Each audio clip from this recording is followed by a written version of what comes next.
Visual pathway. It is a three-order neuronal pathway. The visual fibers arise in the layer of nerve cells, that is bipolar and ganglion cells in the retina. First order neuron.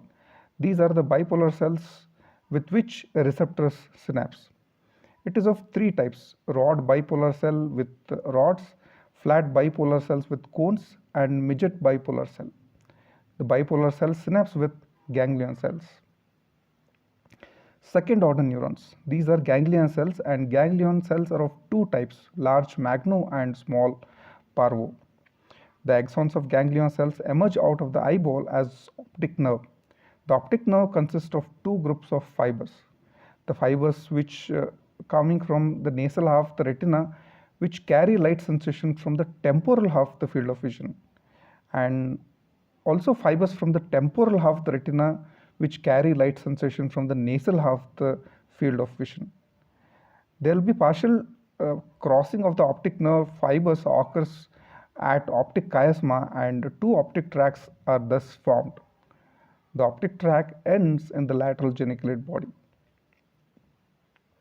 Then third order neurons. These arise from the lateral geniculate body and ends in visual cortex. Lateral geniculate body has 6 layers. From layer 1 and 2, the lateral geniculate body magnocellular pathway, and from layers 3 to 6, parvocellular pathway projects to the visual cortex. Magnocellular pathway is concerned with detection of movement, depth, flicker, whereas parvocellular pathway is concerned with color of the object, texture, shape, and other fine details of the object. Some fibers in the interlaminar region of lateral geniculate body ends in blobs in visual cortex and is concerned with color vision only. Pathways end in primary visual area 17, visual association area 18, which is concerned with the depth perception, visual orientation, and relay of information, and area 19, that is related to the occipital eye field for conjugate movement of eye to opposite side. Then they also go to the area number 8, that is the frontal eye field for the visual reflexes. This is the diagram showing visual pathway, where you can see that the nasal fibers, the optic nerve contains the nasal fibers and the temporal fibers of the same eye, and the nasal fibers, they decussate to the opposite side, whereas the temporal field, they are going to run in the same side of the brain. Okay, so that is how optic tract is formed from the half of the temporal fibers and half the nasal fibers of the same eyeball.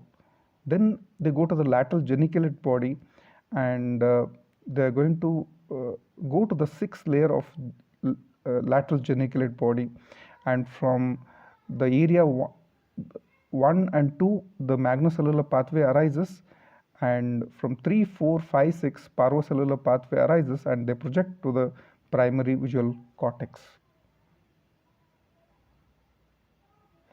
Some fibers of the optic tract deviate from the main tract and end in midbrain, so which mediate visual reflexes, and suprachiasmatic nucleus, which mediate light and dark cycles. Effect of lesions of the optic pathway. The effect of lesion of the visual pathways are described in terms of field of vision. The following definitions will help to understand these effects. Anopia is complete loss of visual field in an eye. Hemianopia is blindness of half the visual field. Quadrantanopia is loss of 1/4 of visual field. Homonymous hemianopia is when same side, that is right or left, of the visual field of both the eyes are lost, and heteronymous hemianopia is when different sides of the field of vision of both eyes are lost. And scotoma is loss of vision in which is confined to the center of the visual field. Okay.